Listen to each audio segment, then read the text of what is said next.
Sai Ram. Shri Sai Satcharitra, Chapter 1. Obeisances. The story of grinding wheat and its philosophical significance.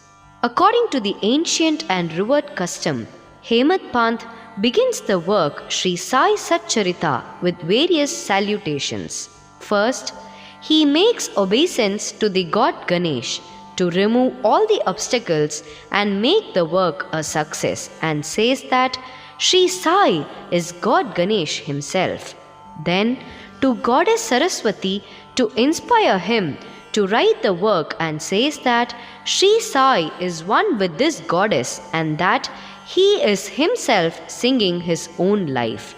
Then to the gods Brahma, Vishnu and Shankar, the creating, preserving and destroying deities respectively, and says that Sainath is one with them, and he, the great teacher, will carry us across the river of worldly existence. Then to his tutelary deity Narayan Adinath, who manifested himself in Konkan, the land reclaimed by Parashurama from the sea, and to the Adi Purush of the family. Then to Bharatwaj Muni, into whose Gotra he was born, and also to various Rishis, Yajnavalkya, Bhrigu, Parashar, Narad, Vedavyas, Sanak, Sanandan, Sanatkumar, Shuka, Shaunak, Vishwamitra, Vasishtha, Valmiki, Vamadev, Jaimini, Vaishampayan, Navayogindra, etc. And also modern saints such as Nivruti, Dhyanadev, Sopan, Muktabai, Janardhan, Eknath, Namadev, Tukaram, Kanha and Narahari, etc. Then to his grandfather Sadashiv, father Raghunath, his mother who left him in his infancy, to his paternal aunt who brought him up, and to his loving elder brother. Then to the readers, and praise to them to give their whole and undivided attention to his work. And lastly, to his Guru Shri Sainath, an incarnation of Shri Dattatreya, who is his sole refuge and who will make him realize that Brahma is the reality and the world an illusion, and incidentally to all beings in whom the Lord God dwells. After describing in brief the various modes of devotion according to Parashar, Vyasa and Shandilya, etc., the author goes on to relate the following story. It was some time after 1910 that I went one fine morning to the masjid in Shirdi to have darshan of Sai Baba. I was wonderstruck to see the following phenomenon. After washing his mouth and face, Sai Baba began to make preparations for grinding wheat. He spread a sack on the floor and thereon set a hand mill. He took some quantity of wheat in a winnowing fan, and then, drawing up the sleeves of his kafni and taking hold of the peg of the hand mill, started grinding the wheat by putting a few handfuls of wheat in the upper opening of the mill and rotated it. I thought, what business Baba had with the grinding of wheat when he possessed nothing and stored nothing as he lived on alms. Some people who had come there thought likewise, but none had the courage to ask Baba what he was doing.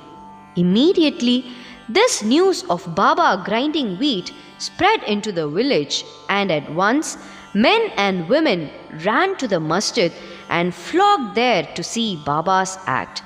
4 bold women from the crowd forced their way up, and pushing Baba aside, forcibly took the peg or handle into their hands, and singing Baba's leelas started grinding. At first, Baba was enraged, but on seeing the women's love and devotion, he was much pleased and began to smile. While they were grinding, they began to think that Baba had no house, no property, no children, none to look after, and he lived on alms, and therefore he did not require any wheat flour for making bread or roti.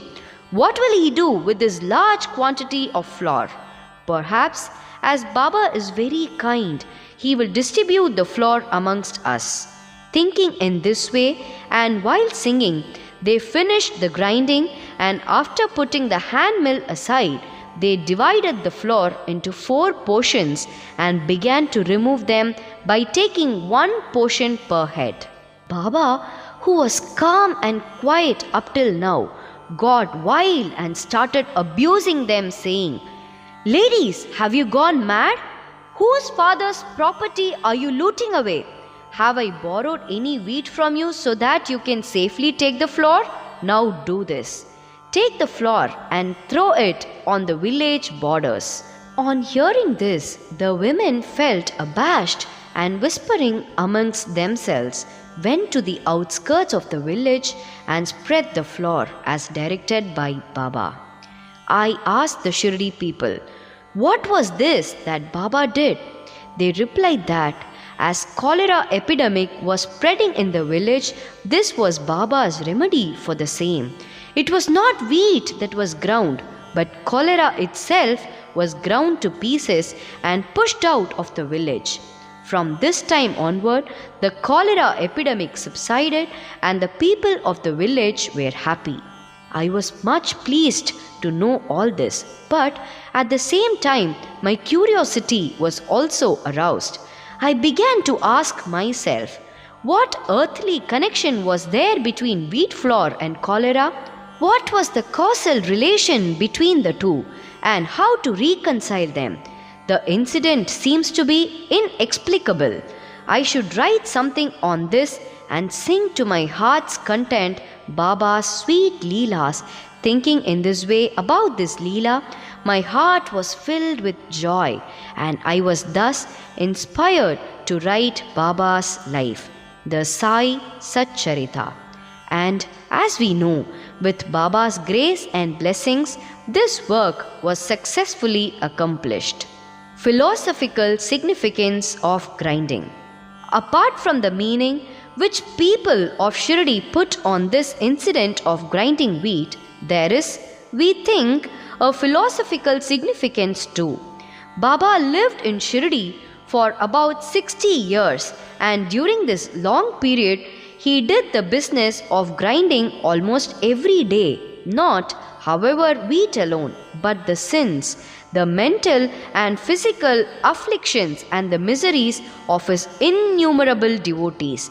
The 2 stones of his mill consisted of karma and bhakti, the former being the lower one and the latter the upper one. The handle with which Baba worked the mill consisted of dhyan. It was the firm conviction of Baba that knowledge or self-realization is not possible unless there is the prior act of grinding of all our impulses, desires, sins, and of 3 gunas. That is, sattva, rajas, and tamas, and the ahankar, which is so subtle and therefore so difficult to get rid of. This reminds us of a similar story of Kabir, who, seeing a woman grinding corn, said to his guru, "Nipat Niranjan, I am weeping because I feel the agony of being crushed under this wheel of worldly existence like the corn in the handmill." Nipat Niranjan replied, "Do not be afraid. Hold fast to the handle of knowledge of this mill as I do, and do not wander far away from the same, but turn inward to the center and you are sure to be saved." Bow to Shri Sai. Peace be to all. Om Sai Ram.